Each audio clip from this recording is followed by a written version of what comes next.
en 678 Domingo. Suiza desbarató opereta clarinista. Pedido de la justicia suiza. Investigan a Moyano por lavado de dinero. Hoy yo hablé con el embajador de Suiza y me dijo, Clarín no dice la verdad. La pregunta es, ¿Suiza investiga a Moyano por lavado de dinero o Clarín miente?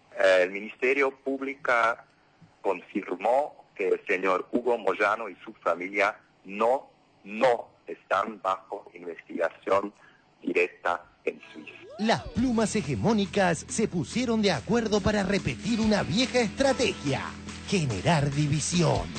Alfredo Leuco, la tensión Cristina Moyano. Esto no termina acá. Revista Noticias. Cristina versus Moyano. La batalla menos pensada. Eduardo Van der Koy. Primeros desafíos de poder a Cristina. Julio Blanc. Detrás del ruido, en el oficialismo se debate qué papel juega la CGT. Joaquín Morales Solá. Un gobierno rehén de Hugo Moyano. Rosendo Fraga. El costo de la alianza con camioneros. Los que nos quieren dividir o de los que quieren poner palos en la rueda, a todos ellos, que no son muchos, pero son muy poderosos, les digo que no cuenten conmigo.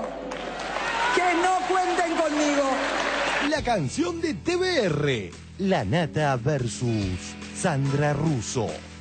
Desprestigiado en mi país me fui a la Warner. Le hago un riquísimo café al Gran Ted Turner. Estoy buscando pa' que el mundo viva tranqui. 26 tipos más según la óptica yankee. Soy saltimbanqui. Y mientras Ted paga millones por tu coffee, a debatir que es de verdad la pauta OFI, te hacen las multinacionales con su pauta, querer a Superman más que a nuestro Eternauta. La verdadera publicidad oficial. El debate que el monopolio jamás de los jamases podrá dar. Exitoina.com. Entrevista a Carla Conte, periodista. ¿Teme que la señalen por trabajar en Canal 7? Carla Conte. Nos dijeron del canal que tenemos plena libertad para hacer lo que queramos. Cuando trabajé en el 13, en cambio, no fue así. Vino un político una vez al programa y me dijeron que tenía que tratarlo bien porque tenían pauta publicitaria. ¿Quién era el político? Mauricio Macri. Lo que me pasó es que no le creí una sola palabra y se lo quería decir, pero no pude. Vino a hablar de la playita amarilla y no me interesó nada. La situación me pareció horrible. ¿Tenemos un tape con las playas del verano en Buenos Aires? A ver, vamos a ver qué es. En Buenos Aires, playa, moviendo las caderas, vuelve la canción del verano. Y el año pasado fueron más de 260.000 personas. ¿Sigue funcionando este grupo de la UCEP? ¿Sigue funcionando este grupo de la UCEP? No. Se discontinuó. Hace unos meses, sí. Vuelve a 678. La no agenda de la semana. Pidió la nulidad de la imputación por la causa de la UCEP. Macri no quiere declarar. La Cámara Federal de San Martín confirmó la orden de extracción de sangre de los hermanos Noble Herrera. Una gran satisfacción saber que estamos en el buen camino en ese sentido. Está la Argentina cambiando.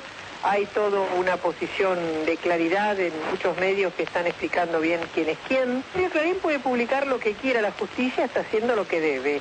Entonces, ante la justicia, Clarín y cualquier otro diario del mundo debe sostener que si no hay delito hay que avenirse y si no, serán delincuentes realmente aún sin prueba. Ecos de la lograda imitación de Alfonsín. ¿Puedo preguntar por aquella imitación que intentó hacer de la presidenta?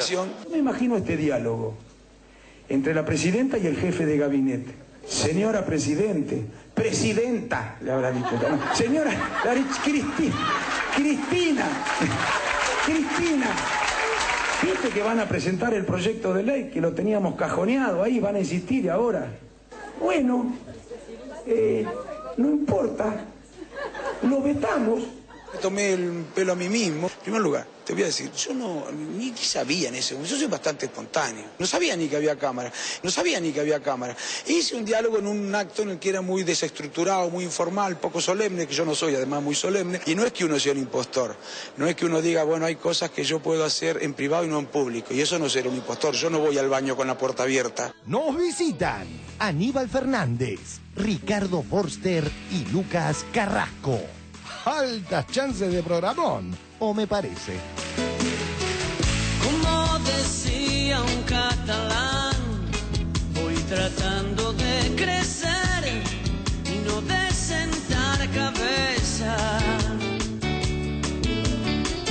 Vive de barrio, buen tropero en la partida, miembro más del circo desesperado, un punto en un planeta, un bicho que camina. Otro día de bellas notis. 1. Argentinidad. El argentino. Multitudinaria fiesta del asado más grande del mundo. A nadie parece importarle en la localidad pampeana de General Pico que hoy se celebra el Día Mundial de la Carne. Con 7 pesos, los espectadores gozan de una generosa porción de asado y un festival musical hasta la noche. Real descubrió una trampita del monopolio. Quiero hablar de la grilla, que hubo algunos cambios en Cablevisión. Hay cosas que yo no entiendo, de verdad. Los canales de cable están todos juntos, pero TN no. TN está entre el 13 y Telefe, obviamente. Al 7 lo mandan fuera de los canales de aire, lo mandan con Magazine. Son cosas raras, digamos, que no están bien. Digo, si pones todos los canales de cable, ponlos todos juntos. Porque lo pones a TN entre el 13 y Telefe y ganás en audiencia. Porque, ¿qué pasa? Vos haces siempre zapping entre los dos canales más vistos. Seguro. Y cuando pasás, ¿qué ves? TN. Sí. No tendría que estar ahí TN. Todavía me emocionan ciertas voces, todavía creo en mirar a los ojos, todavía tengo en mente cambiar algo, todavía y adiós, gracias todavía. Empieza 678. El programa que rompió con hegemónico discurso. ¿Cuántos platos aproximadamente rompiste? Yo tuve los platos en la mano y yo le iba tirando 6, 7, 8 y empezaba. 6, 7, 8 y empezaba.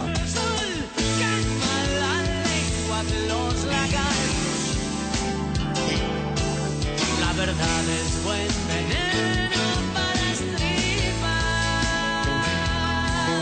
Todavía hay mucha gente que está viva. Todavía y adiós, gracias todavía. Multiplicar.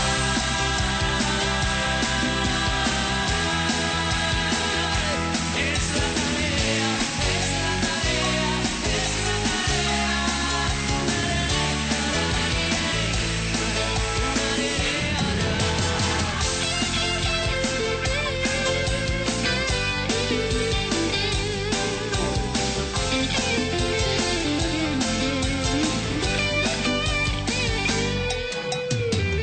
como canción de carnaval se metió por el bolsillo un cielito pa' mis hijos, un tiempo bueno y nuevo pincelado de otras formas, tirando un poco más a los colores fuertes, donde el mar salude a todos, donde un beso sea moneda. Por eso todavía me emocionan ciertas voces,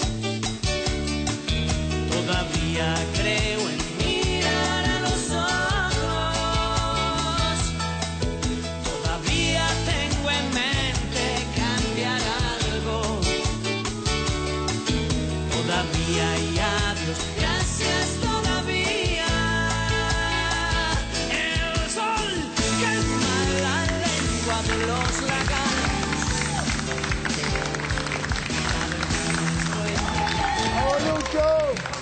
Muy buenas noches, Chucho. Muy buenas noches, bienvenidos a 678. Ustedes saben, los acompañamos durante 1 hora y media con este habitual resumen crítico de lo que ocurre en los medios de la República Argentina. Estimados colegas, muy buenas noches, ¿cómo están ustedes? ¿Todos bien? Muy bien. ¿Buen fin de semana? ¿Todo en orden? Todo en orden. Me alegro, entonces. Hoy está para compartir el programa con nosotros el señor Lucas Carrasco. Hola, Lucas, ¿cómo te va? Bienvenido. Es periodista y autor del blog República Unida de la Soja. También está con nosotros, estaba anunciado en la presentación del programa, el señor jefe del Gabinete de Ministros, el señor Aníbal Fernández. Hola, Aníbal, bienvenido. Y también está con nosotros para compartir el programa el señor Ricardo Foster. Hola, Ricardo, bienvenido nuevamente, filósofo y ensayista argentino.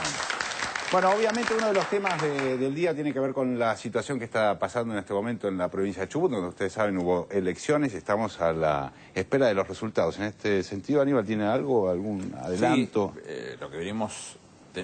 primero quiero decir a modo de denuncia, porque esta Argentina ha crecido a la luz del reclamo de un montón de gente que ha entendido que la democracia había que recuperarla en todas sus formas.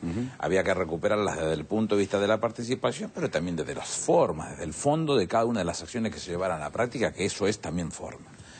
Resulta ser que durante muchísimos años fuimos peleando por encontrar alguna alternativa que nos mostrara que no había nada detrás de esto que era contar votos y saber exactamente lo que sucedía, y aparece la tecnología para salvarnos y tendernos la mano, que es la internet y todo el 2.0 y un montón de cosas que nos permiten ir siguiéndolo, ir palpándolo y saber que dentro de ese marco de la seriedad, de la transparencia, hay actitud cívica, hay vocación de participar, un montón de cosas. Bueno, el gobierno de Chubut ha impedido que eso suceda junto con el Tribunal Electoral, y nosotros no podemos seguir por internet lo que está sucediendo en ese momento. No, los resultados que lo estamos viendo lo están dando cada tanto, no nos muestran la carga como va siendo efectuada en ese momento, y esto es retroceder 30 años. Entonces hay que decirlo enfáticamente. El gobernador que él decía de pico que quería que haya voto electrónico, que pretende ser candidato a presidente, que nos iba a ganar por 30 puntos, hasta este momento con el 32 de las mesas escrutadas, vamos 38-68, el Frente para la Victoria contra 38-18. Yo recuerdo que en la ocasión de la elección del 2007 sacamos 76 puntos, con lo cual el Frente para la Victoria no existía en ese momento. Nosotros acompañábamos al gobernador. En este momento estamos participando de la forma en que estamos participando. Él no nos ganó por 30 puntos, muy por el contrario, todavía seguimos estando arriba, una elección muy reñida, pero estando arriba en esta discusión y soportando esta falta de respeto deleznable en cuanto al crecimiento democrático de los argentinos. ¿Eso ha pasado, por ejemplo, con la provincia de Catamarca? ¿Pasó en otras No, pero además se las hago más fácil, vayamos al absurdo. ¿Ustedes se bancarían una ley, una elección nacional donde el ministro del Interior no les ponga el seguimiento de la carga de los datos online? Nadie se lo bancaría, el lío sería superlativo. Entonces, ¿por qué tenemos que impedirnos de ver lo que va sucediendo segundo a segundo con la carga en la provincia de Chubut, que es tan importante como cualquiera?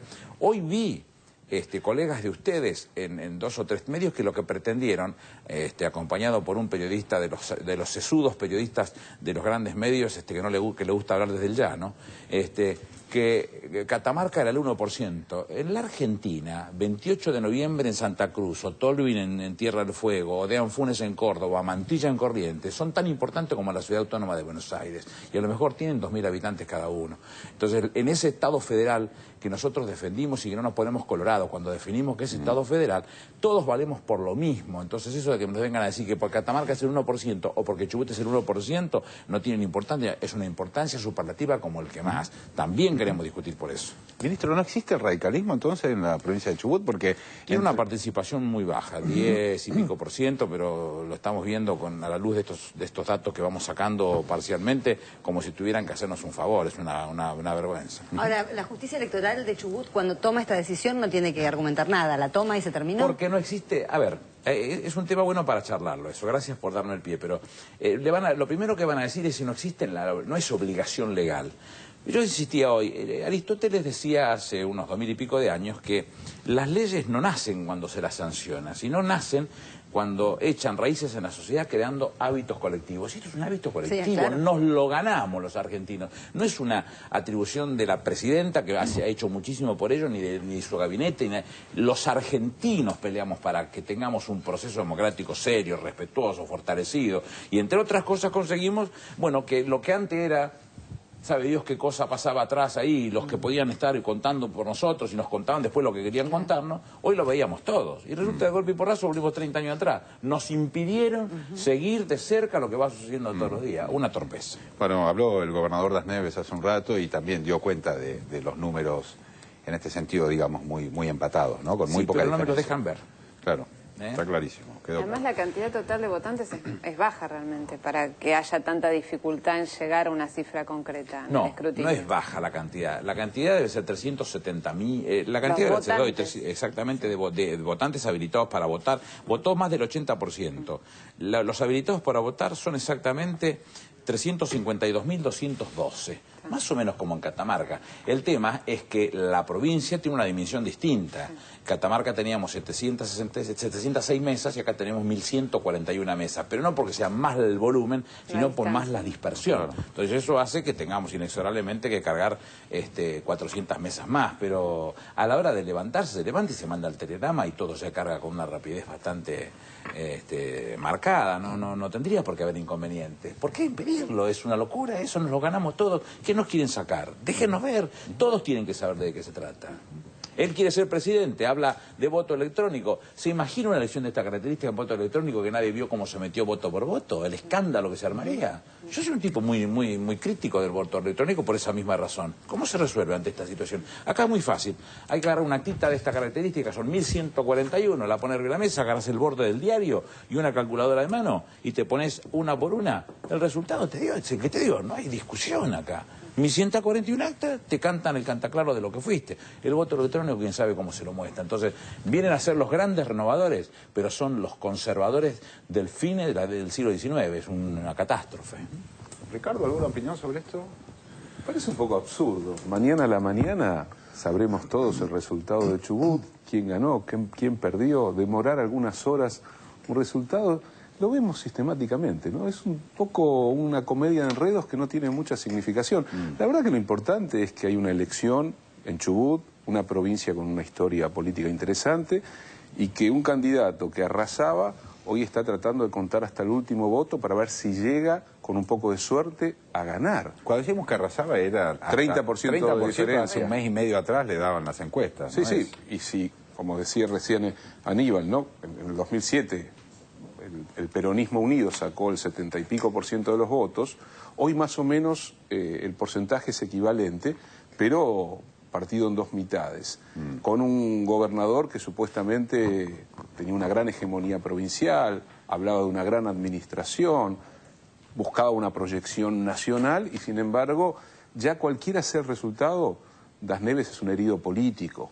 O sea, ya no es alguien que pueda decir, tengo un caudal, tengo un sostén, un apoyo decisivo en mi propia provincia que me permita disputar dentro de su espacio político a nivel nacional una candidatura. Entonces creo que también por allí va. Y por otro lado me parece muy significativo, insisto, más allá de la diferencia, si será un 1%, medio por ciento el que gane, me parece que ya está marcando un giro, una inflexión en la actitud de muchos ciudadanos argentinos, ¿no? Esto que le llaman el arrastre nacional, sí, ¿no? El impacto nacional. Lucas, ¿algo sobre esto? No, me parece que en principio, como decía recién Aníbal, los fiscales se cuentan los votos una vez que termina la votación, que puede terminar un poco más tarde también, porque si hay cola, cierran la escuela, tienen que votar. Pero los fiscales llaman por teléfono y informan a un búnker central, entonces generalmente los dos candidatos, sobre todo en una elección muy reñida, ya saben los resultados. El problema que tiene Das Neves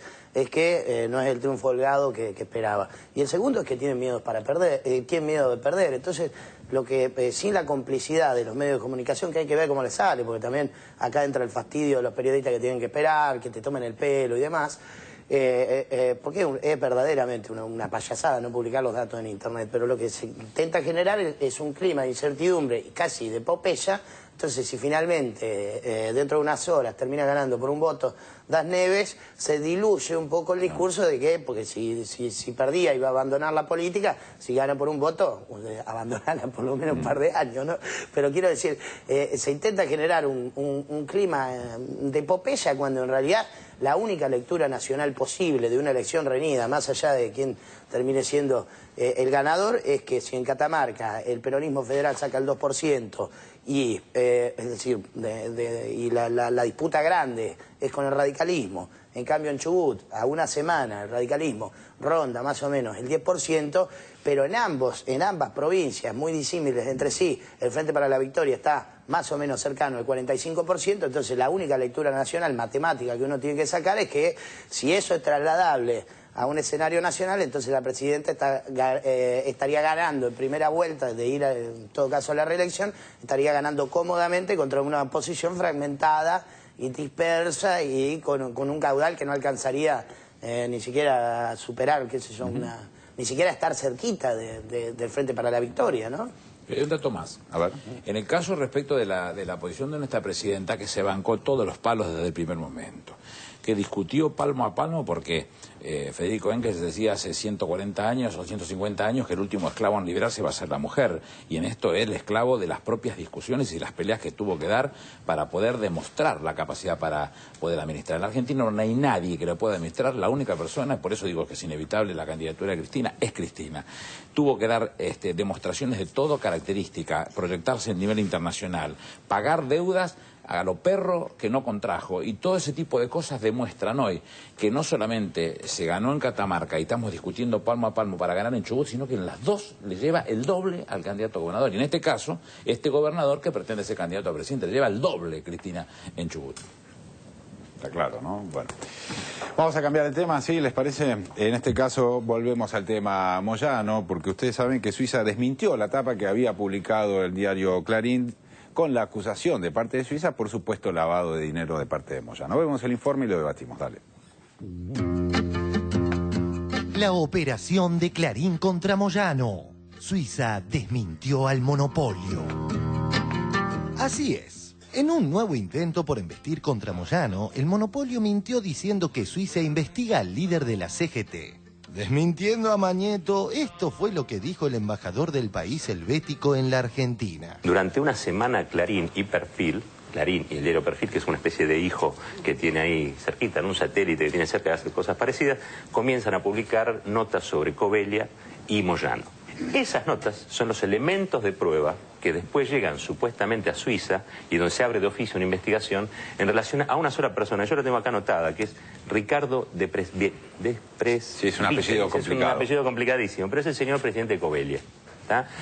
Con esas notas y con una cuenta que este señor sí tiene en Suiza, esto es cierto, pero que de ninguna manera en principio parece vinculado a Moyano. Y es la cuenta que bloqueó la justicia suiza. Hoy yo hablé con el embajador de Suiza y me dijo, Clarín no dice la verdad. Tenemos en línea a Johannes Mattiazzi, que es el embajador de Suiza en la Argentina, a quien le vamos a preguntar para que nos explique de este comunicado. Lo que no ha quedado claro es si la justicia suiza investiga a Hugo Moyano y a su familia o no. Lo que el Ministerio Público hizo un pedido a la justicia argentina de saber más sobre esas noticias que estaban en la prensa. Automáticamente hacen un mensaje al Ministerio Público de la Confederación, lo que pasó en ese caso, pero esa cuenta no tiene nada que ver con la familia de Moyano.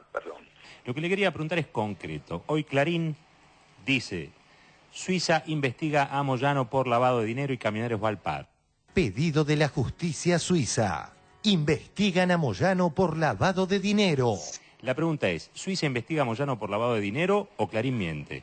El Ministerio Público confirmó que el señor Hugo Moyano y su familia no están bajo investigación directa en Suiza. A Clarín los desmienta Suiza es un poco fuerte, ¿no? Lo que surge también es que, como confesión de parte, Clarín dice, bueno, acá está, hay unas notas con las que se inició la investigación, casualmente esto empieza en enero, cuando en Clarín publicamos la investigación sobre Covelia, etc. O sea, sí, fueron ellos. Lo que sucede ahí es con estas notas es que es la base de un protocolo que tiene de investigación en el Ministerio Fiscal Suizo en operaciones de lavado, que automáticamente inician una especie de recolección preliminar de pruebas, que es el acopio de, en estos casos pueden ser notas periodísticas, informes, etc. El tema es quién llevó esas notas a Suiza. ¿Quién fue? ¿Quién llevó esas notas a Suiza? La verdad es que yo lo que tengo son sospechas. ¿Saben cuál es el abogado que tiene el grupo en el tema del ADN? Hugo Bormann-Joffre es el abogado que es socio de Moreno Campo, sí, que a su vez es muy amigo de Carla del Ponte, que es a su vez que fue embajadora suiza hasta hace muy poquito en la Argentina, que a su vez tiene una relación muy fluida con un periodista de Clarín, y hoy está reconocido hoy en la página 3 del diario Clarín, en uno de sus párrafos, dice que estos papeles los pudo haber llevado esta embajadora en uno de sus viajes para iniciar la investigación. Clarín, viernes 18 de marzo. Si bien en Suiza la justicia y el poder ejecutivo funcionan en forma independiente, quizás la ex embajadora suiza en Buenos Aires y ex fiscal general de Suiza, Carla del Pont, haya hecho algún comentario informal a su sucesor en ese cargo judicial. Carla del Pont tiene una relación muy fluida con un periodista de Clarín, claramente. Hoy la justicia suiza no está investigando a Moyano por lavado de dinero.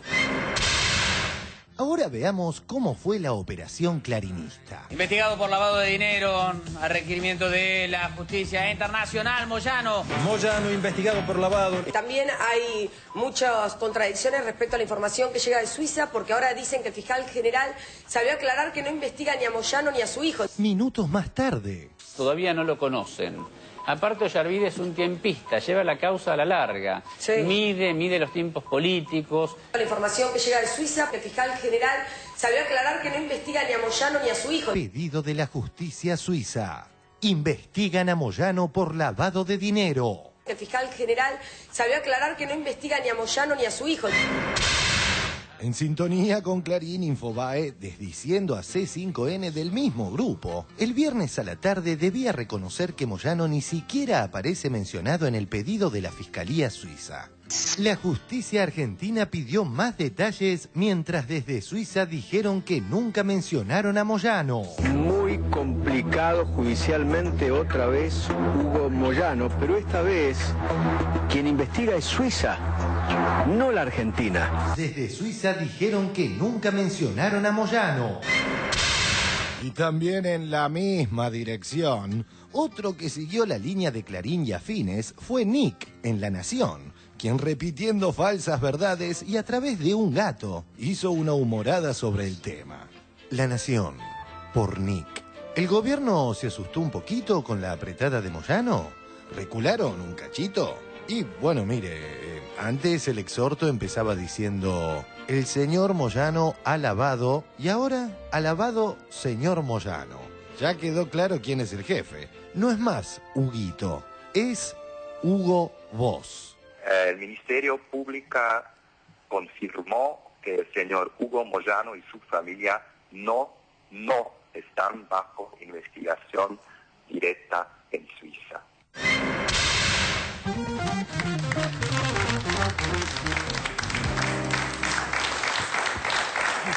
Bueno, muy bien.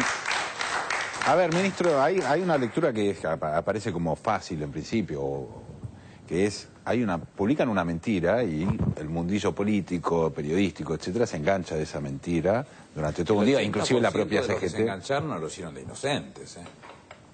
No hay inocentes en esto. Hay una vocación. Yo no tengo mucha vocación de charlar esto porque es un tema que el gobierno no tiene por qué participar. En definitiva, la justicia sabrá lo que tiene que hacer, pero en este caso el bochorno de las cosas que van sucediendo a uno no lo pueden dejar afuera. Además, yo nunca he negado mi amistad personal con Hugo Moyano, con lo cual me comprenden las generales de la ley. Pero no solamente la mugre que presenta Mañeto, el impresentable de Mañeto, que nos tiene acostumbrado a esta mugre, sino los alcahuetes pagos por Mañeto para hacer ese tipo de acciones. Pero además de eso, los brazos se estiran hacia todos lados, porque en el propio portal de la Corte Suprema de Justicia decía que el fiscal había accedido a la requisitoria. El dictamen, si usted lo lee bien, dice el fiscal que sí, pero, como diría nuestro amigo de Duro de Domar, pero sí aportan todos los datos que no aportaron, porque es cierto que hablan de un medio de comunicación, pero nunca aportaron ni siquiera el medio de comunicación. Entonces digo, uno tiene que correrse y dejar que estas cosas fluyan por otro lado, porque no tiene que meterse. Pero la verdad es que es tan burdo lo que sucede, y la vocación es tanto de hacer daño, y no es para ir para luchar por los intereses de alguien o pensar por los intereses de alguien, sino para llenarse los bolsillos de Mañeto y sus amigos. La cosa mucho más preocupante todavía. Y sobre todo que hay otros que en coro hacen exactamente lo mismo. Sabían lo que decía el fiscal, pero igual cortaron en el lugar ese. El fiscal accede, el pero para abajo, se lo cortaron y lo dejaron para otro momento. A ver, Ricardo. Bueno, queda claro, lo vimos con el informe, que hubo un montaje, una operación, una lógica conspirativa que permite tomar un documento que casi es apócrifo y transformarlo en una suerte de gran denuncia. Eso está claro, la verdad que es parte de un debate que cada vez más una parte significativa de la sociedad lo va viendo, va descifrando cómo construyen esas operaciones. A mí me preocupa otra cosa, me preocupa lo que tiene que ver con la consolidación y la construcción de un frente que es parte del gran proyecto de transformación de la Argentina. No cabe la menor duda que la clase trabajadora, sus estructuras sindicales, son parte fundamental de ese frente, son el núcleo, yo diría, en gran medida decisivo de una alianza que supone la construcción también, vamos a usar una palabra pesada, de una hegemonía capaz de transformar la Argentina en un sentido más equitativo. También es cierto que no hay ningún sector social político en el argentino que pueda estar libre de dar cuenta de sus propias acciones.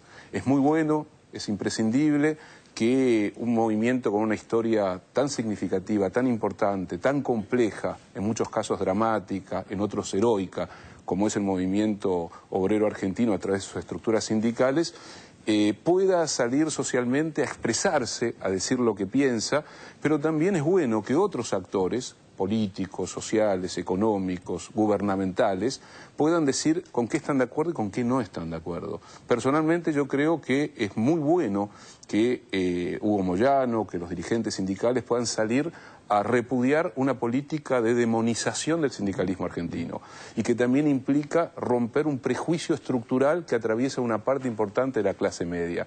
Pero también es importante, por ejemplo, plantear la asimetría entre dar una batalla contra estos medios hegemónicos y contra ciertas estructuras corporativas que han buscado siempre eliminar al sindicalismo, porque sin sindicalismo sería todo más fácil para construir un país más injusto. El sindicalismo incluso en sus momentos más oscuros sigue siendo imprescindible para impedir que eso suceda.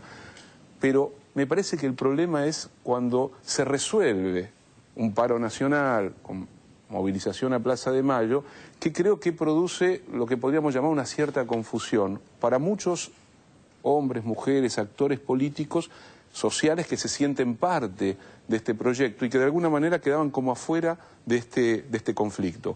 Por eso creo que es importante que la CGT tiene que seguir adelante con todo lo que viene denunciando, que es importante, me parece muy atinada las palabras recién del ministro señalando cómo se juega todo un montaje, y también es muy importante que otras voces que son parte de este proyecto, que acompañan desde adentro, desde afuera, que se sienten parte de este proyecto, también puedan decir lo que piensen, sin que aparezcan identificados como criticando la propia experiencia sindical. La propia experiencia sindical tiene, insisto, sus momentos muy luminosos, pero también tiene momentos complicados. Entonces creo que esta es una etapa democrática muy importante en la Argentina, en la que gran parte de sus actores centrales están participando frente a la sociedad y en el interior de lo público de una manera como antes no sucedía. A ver, Lucas. Yo disiento un poco con lo que vos planteás, porque en realidad coincido en gran parte, ¿no? Pero disiento en lo que planteás en torno al paro, porque ante una estrategia de demonización de un grupo concentrado de medios de comunicación monopólico, la CGT o el Sindicato de Camioneros, la única herramienta que tiene para defenderse es justamente una demostración de fuerza que no pudieron hacer cuando hubo un proceso contrario a la demonización, casi de angelización de delincuentes como Venegas o Zanola, que también intentaron incluso movilizar a los trabajadores que supuestamente representaban en defensa de sus propios intereses personales y no lo lograron, porque los trabajadores no son tontos.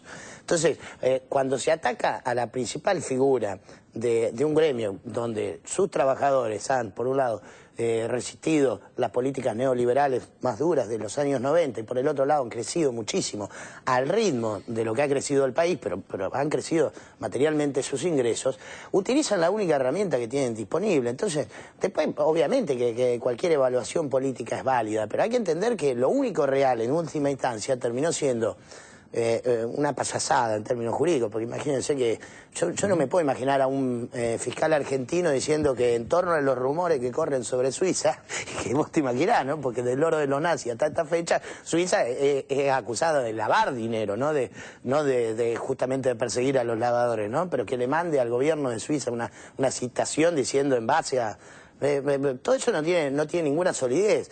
Y lo único que en concreto termina habiendo es ese papel que a partir del cual se arma una gran operación. Lo que hizo Moyano fue una demostración de fuerza y no es un dato menor que todos le creímnos que tenía esa fuerza, que tenía esa representación, que es un tipo que evidentemente representa a sus bases. Después uno puede coincidir o no, qué sé yo no pertenezco a ese gremio. Lo que sí entiendo a veces es que los dirigentes sindicales se encuentran ante empresarios monopólicos de medios de comunicación que ni siquiera permiten comisiones internas en sus medios, se encuentran completamente protegidos. Si tuviesen medios de comunicación los... A ver, yo creo que hay algo del orden de lo sagrado en el derecho a huelga y a paro histórico de los trabajadores.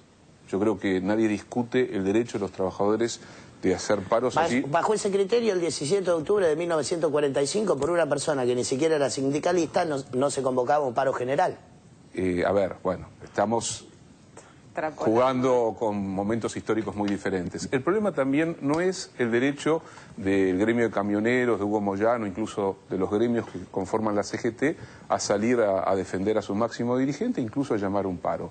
El problema también es la lectura y la realidad política de ese acontecimiento en el interior de una situación argentina muy peculiar. ¿Cómo se lee la decisión de Moyano? ¿Cómo lo lee una parte importante de la sociedad que sería muy bueno, porque lo está mostrando, que está cada vez más cerca del proyecto que encabeza Cristina Fernández? Entonces es muy bueno, es muy importante cuidar ciertas cosas. No que Moyano salga a defender, ni siquiera tiene que defender su buen nombre, porque en realidad no tiene que defender nada, porque la acusación es una falacia estructural.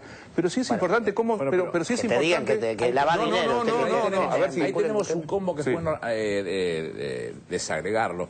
Coincidimos con tu análisis, yo coincido con tu análisis. Pero, a ver, el negro, yo no voy a defenderlo porque se defiende solito. Absolutamente. Grande, se defiende solito, pero digo... Da bronca que te castiguen todos los días, sí, pero a todos, ¿eh? Yo tengo el lomo hinchado a golpes, y la presidenta, yo tengo el lomo de 5 pulgadas, la presidenta tiene 85 pulgadas. Ustedes han visto barbaridades, atrocidades, sindicar a su hijo cuando era el hijo el yerno de un periodista conocido, mostrar a su hija, dañarlo a Néstor, mostrar a la presidenta con un ojo morado como si lo hubiesen golpeado. Las barbaridades que este inmundo de Fontevecchia ha hecho para dañar la imagen de la presidenta no tiene límite. ¿Y cuál fue el gesto de dureza que hizo la presidenta ante eso? Ninguno. Pero digo, nosotros cuando la presidenta dice el otro día, me pareció medular la discusión en Avellaneda cuando la presidenta dice, nos van a querer dividir. La primer gran estrategia nuestra y el primer gran desafío para los que nos llamamos dirigentes, porque por eso nos llamamos dirigentes, porque tenemos, se supone, una preparación, un temple, una capacidad distinta que el hombre común. Néstor solía decir eso, somos comunes con responsabilidades diferentes. Bueno, esa capacidad diferente, esa responsabilidad diferente nos tiene que mostrar, y por ahí sea eso lo que el negro llamó a la reflexión cuando dice suspendemos el acto. Es decir, no da para eso. Tenemos que ver qué le sucede al resto de la sociedad, qué pasa con el resto de la sociedad. Bueno. Y como dirigente tenemos que saber bancar otro nivel de juego que no tendría por qué soportarlo el hombre de la mujer de a pie, ¿no? Sí. Bueno, claramente apareció entonces la palabra división. Fue una de las palabras que utilizaron varios analistas políticos durante este fin de semana para explicar esta situación que se vivió el viernes con el paro que no fue de Moyano. Vemos el informe. Repetida estrategia de los medios hegemónicos. Generar división. Tras el triunfo del kirchnerismo en una provincia a priori desfavorable como Catamarca, la Corpo intenta repetir una estrategia para demostrar debilidad en el oficialismo. Como muestra, basta ver los matutinos de hoy, de ayer, anteayer, etcétera, etcétera, que aparecieron plagados de editoriales que repetían todos el mismo discurso. Perfil.com, por Alfredo Leuco. La atención Cristina Moyano. Esto no termina acá. El paro se suspendió, pero antes de la frágil tregua explotaron los pases de factura. Moyanistas en pie de guerra. Una ruptura casi inexorable. Revista Noticias. Cristina versus Moyano. La batalla menos pensada. Clarín, por Eduardo Van der Koy. Primeros desafíos de poder a Cristina. Aumentan las contradicciones en el sistema kirchnerista. Hugo Moyano desconfía de la presidenta y de su entorno. Clarín, por Julio Blanc. La fractura expuesta en la principal alianza del kirchnerismo.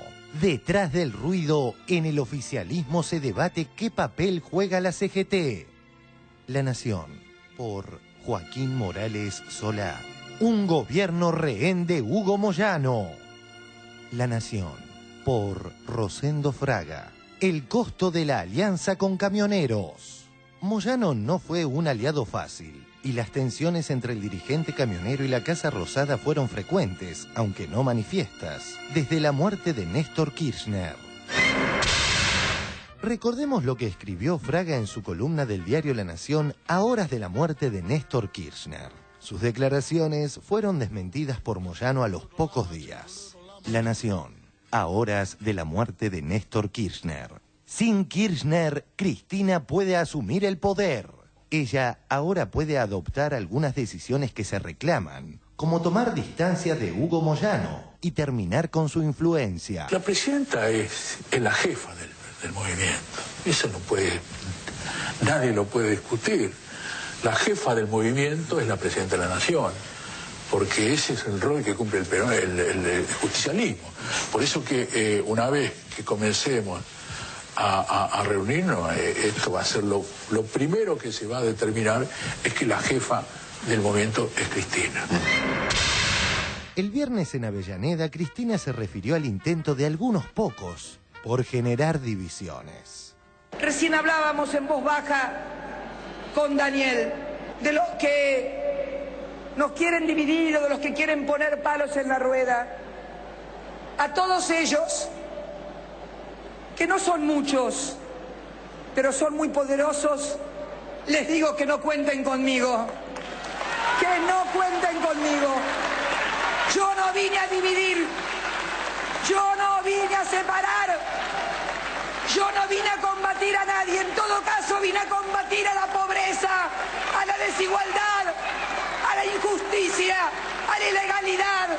A todo eso voy a combatir, pero no esperen que alce mi voz o mi mano contra otro argentino.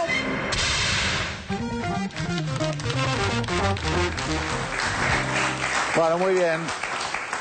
Lo miro mirar números y a lo mejor tiene números frescos de Chubut, ¿no? Más que fresco, caliente. Vamos a tener, en unos minutos más vamos a tener números. Estoy bajando lo que puedo. Bueno, recién, ministro, escuchábamos que Cristina decía, bueno, que no nos van a dividir. Usted contó recién que es amigo del negro Moyano. ¿Quién es el que es enemigo de Moyano en el gobierno? ¿Cuál es la división? El enemigo de los argentinos, es Clarín, todo este tipo de poderes reales que existieron toda la vida y que condicionaron a los gobiernos, que extorsionaron a los gobiernos, que apretaron a los gobiernos, el famoso concepto de las 5 tapas si te vas a tu casa, este tipo de acciones que pocos o ninguno se animaba a plantarse y a decir las cosas como son. Fue Néstor el primero. Yo he contado esta historia acá cuando él me llamó siendo ministro del Interior y me comentó que iba a hablarle al país para pedir que la Cámara de Diputados comenzara la acusación a los ministros de la Corte Suprema de Justicia, porque había que terminar con esa Corte. Es la primera demostración de una acción de esa característica, pero después Cristina ha tenido actitudes duras como el caso de la ley de medios. Ni la ley esta ni la ley vieja permitía que Clarín hiciera las barbaridades que hizo, pero ¿quién se animaba a decírselo? Hablar en serio respecto del poder real era imposible. La discusión con la juventud hitleriana de otro impresentable como Grondona, no es otra cosa que ir contra un viejo nuevo o nuevo viejo enemigo, el mismo. Y ya lo teníamos y lo reverdecemos un poquitito, porque no quieren que la juventud se le acerque al poder, que tenga vocación de conquistar el poder. ¿Por qué razón? Primero porque no sabían de dónde habían aparecido los pibes, no sabían cómo explicarlos. Después aparece la blonda tostada que nos dice que era fuerza bruta. Hay que hacer mucha fuerza para ser tan bruta, mucha fuerza. Después de esa aparece la discusión de por qué, si los pibes aparecieron, por qué lloraban como más pibes, por qué discutían de política como más grandes. Y después la discusión de real es que la derecha le teme al pibe acumulando poder porque el pibe lo va a enfrentar. Entonces, esta es la discusión que estamos viendo. Entonces, todo lo que estamos presentando nosotros, la discusión de una presidenta que lo primero que imaginaron ante la muerte de Néstor era la debilidad, entre comillas, debilidad de la presidenta, porque siempre fue débil. Lo que pasa es que él estaba atrás y él era el que manejaba todo. Entonces, ahora se fue el que manejaba todo y, bueno, nunca fue eso así. Entonces, se les terminó rápidamente, porque como nunca fue, no había que hacer mucho esfuerzo, había que seguir haciendo lo que se venía haciendo. Entonces, las discusiones vienen por otro lado, pegarle a los ministros, pegarle a la Confederación Federal del Trabajo, pegarle al sistema, porque lo que decía Ricardo recién, ese sindicalismo con defectos, con virtudes, con un montón de cosas, ha sido también el límite en muchísimos casos de el exceso que el capital concentrado, que los grupos monopólicos, que lo que hoy le llama la atención a todo el mundo. Yo, siendo ministro de Trabajo en el 2000, firmaba los fraudes laborales por lo que ellos llamaban cooperativas. No quiero utilizar el nombre porque parece que uno se tira contra la cooperativa. No eran cooperativas, eran truchos que le ponían nombre de cooperativas para esclavizar a la gente y nadie le ponía banca a eso.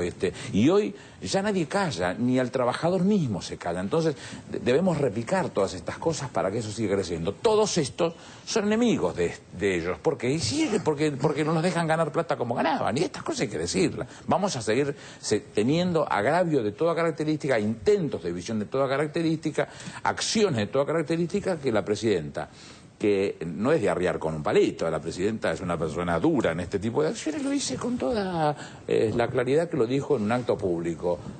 De mí no esperen de mí, dice la presidenta, yo no soy su exegeta, solo leo, escucho y comprendo lo que está diciendo. De mí no lo esperen eso, No seamos tan tontos nosotros de caer en esta trampa que está tendida y que están esperando que la pisemos para que ellos vuelvan a tener fortaleza en el marco de ese poder real que sirve para llenarse los bolsillos y nada más. ¿Sandra? Sí, a mí, yo el otro día comenté que me parecía que había habido un apuro en la información en relación al paro, digamos, más allá de, creo que ahora estamos en otra instancia y que me parece que todas por las lecturas que se hacen acá, por lo pronto, aceptan y parten de la base de que hay una operación enorme contra Moyano. Eso es absolutamente claro. A mí lo que me impresiona es la envergadura de la operación y los nuevos actores que empiezan a aparecer. En la línea que hablaba el ministro en el otro informe, que en esta operación haya estado involucrado el Centro de Información Judicial. Hay una persona ahí, según se publica hoy en página 12, María Burdín, que viene de C5N. En esa página no es la primera vez que se publican cosas que no son verdad. De hecho, en esta ocasión, esa página, que es la página oficial de la Corte Suprema de Justicia de la Nación, apareció mencionado Moyano cuando no estaba mencionado en el exhorto. Entonces, lo que yo espero es ver qué medidas se toman contra gente. No sé si la Corte es consciente de que eso también es un medio de comunicación, que tiene una responsabilidad social e institucional y que esto no puede quedar así de ninguna manera. Que además tiene un lugar de legitimidad. Creo que el gran tema de esa página, de ese es que es la información oficial que legitima la Corte Suprema de Justicia, porque depende directamente del presidente de la Corte Suprema, del doctor Ricardo Lorenzetti. Entonces no es una opereta de Clarín, que hace muchas. Digamos, Clarín obviamente, si vos lees todos los columnistas del diario hoy y ayer, dicen, bueno, esto lo extrajimos, esto fue publicado en la página del SIC, ¿no? Y el SIC, desde que empezó, gozaba de un lugar de legitimidad y de seriedad, de supuesta objetividad informativa. Este episodio no es el primero.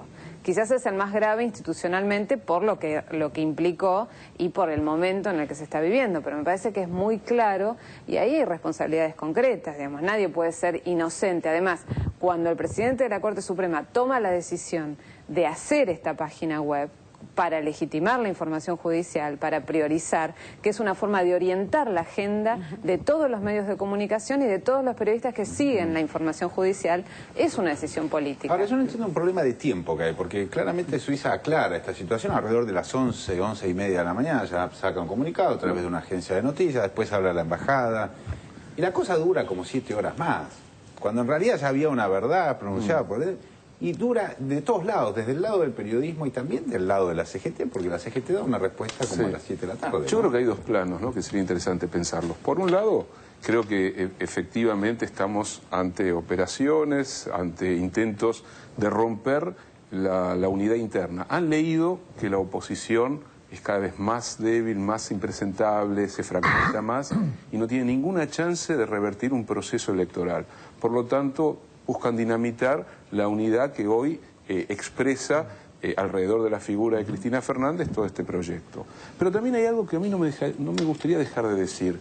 Un movimiento que va creciendo y se va expandiendo, que tiene tradiciones democráticas, nacional populares, que arrastra distintos actores, tiene en su interior debates, discusiones, polémicas, diferencias, bienvenidas. Bienvenidas siempre que se den en este marco de recreación de la participación, la militancia de los jóvenes, porque efectivamente hay un abanico interesantísimo, el acto huracán del 11 de marzo, el triunfo en Catamarca, la respuesta de los sindicatos, lo que está sucediendo ahora en Chubut, el discurso de Cristina Fernández, el discurso de Huracán y el discurso de Avellaneda. ¿Por qué buscar monobloque como si justamente no fuésemos portadores de la posibilidad de un debate de recreación, precisamente de lo que viene proyectándose? Bueno, la Argentina no es el único país que está complicado con esto, con los informes de Suiza.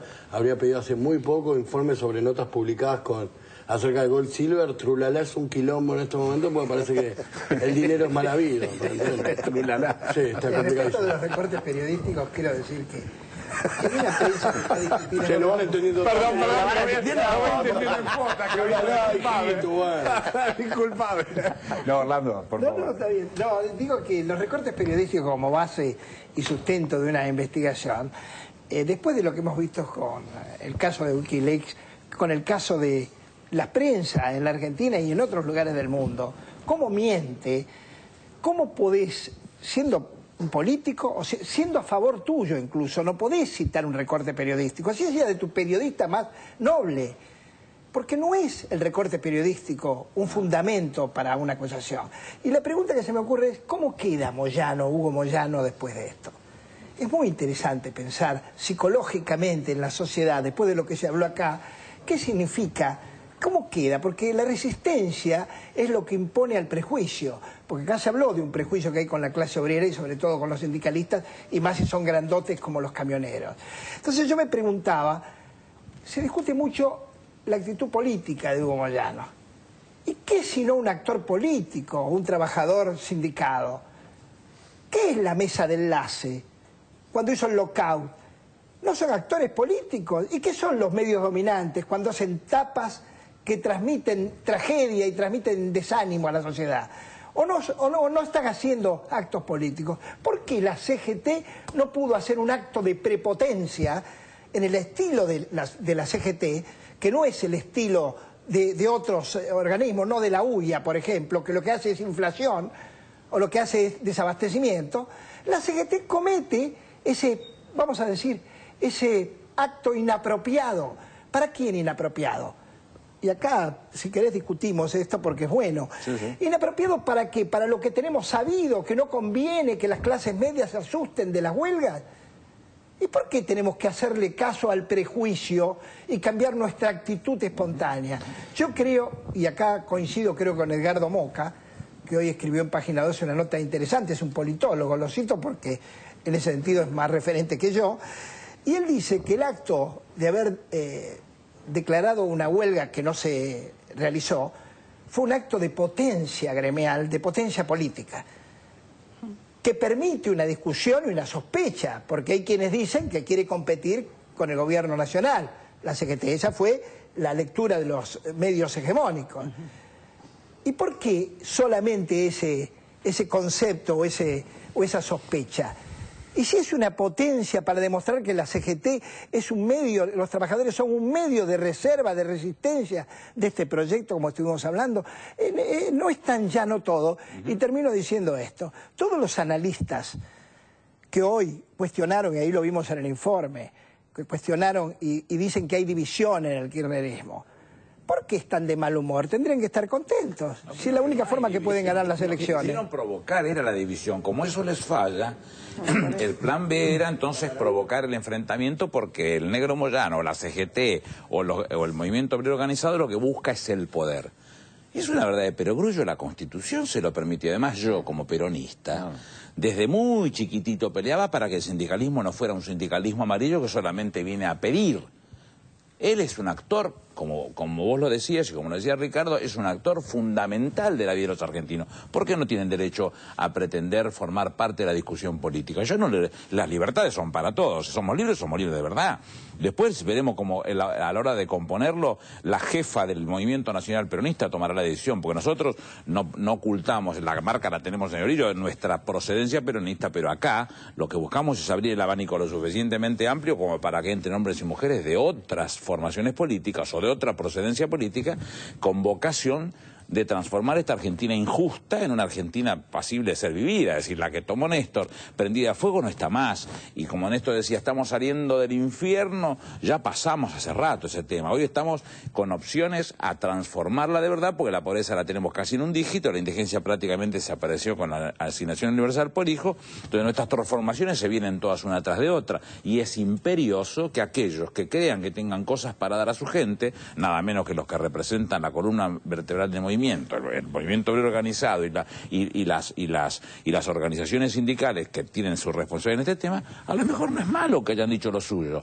Lo que yo digo es, ojo, que el Negro Moyano, por sobre toda la cosa, es un dirigente y de fuste, si no se llega a ese lugar, no llegó por el menos noble, por los clasificados del menos noble de los diarios, llegó porque se lo ganó con su condición de dirigente. Bueno, ahí también hay responsabilidades que hay que saber ordenarlas y ponerlas en juego, y eso quizás lo que yo le puedo decir a mi amigo, y lo digo públicamente porque no tengo por qué esconderme, lo que hay a lo mejor que ver es esa situación. Vuelvo a parangonarlo. La presidenta, en un montón de condiciones de agravios permanentes a la que es sometida, tampoco tomó actitudes de esa característica. Eso es importante verlo. ¿Barra?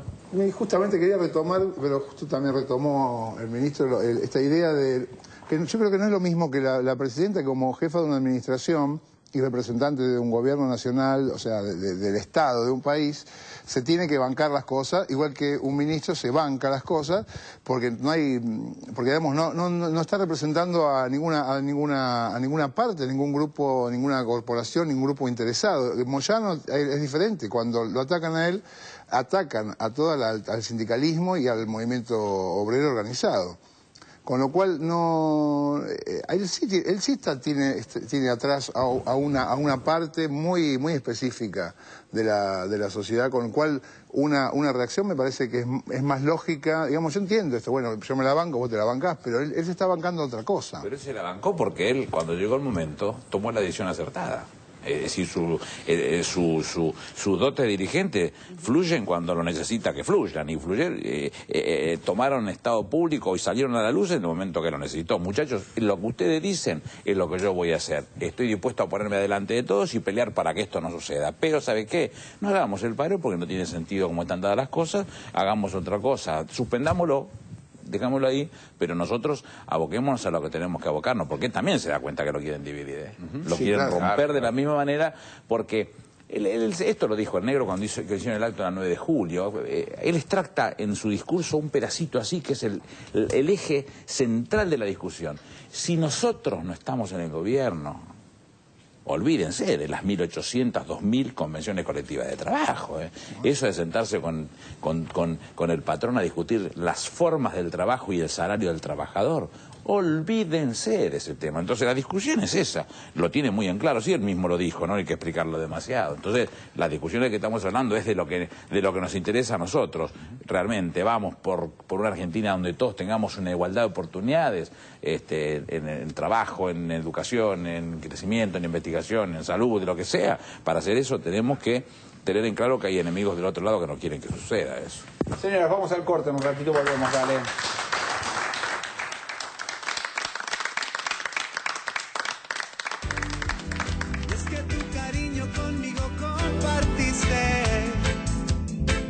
No estoy triste, no estoy triste.